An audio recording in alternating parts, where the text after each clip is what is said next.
Elon Musk is dead serious about curing the blind.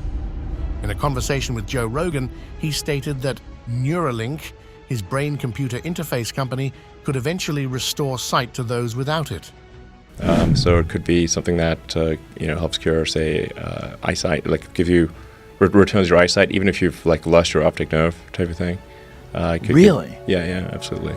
But how could this monumental feat be achieved? At the heart of Neuralink's vision is a sophisticated device capable of bridging the gap between the brain and external digital devices.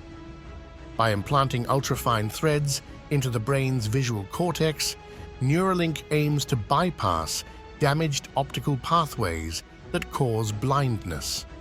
These threads, thinner than a human hair, could transmit data directly from a camera, converting light into electrical signals the brain can understand, effectively creating a new form of vision. The potential implications of Neuralink's success are profound. Beyond restoring sight, this technology could pave the way for new forms of human perception and cognition, challenging our very notions of what it means to see.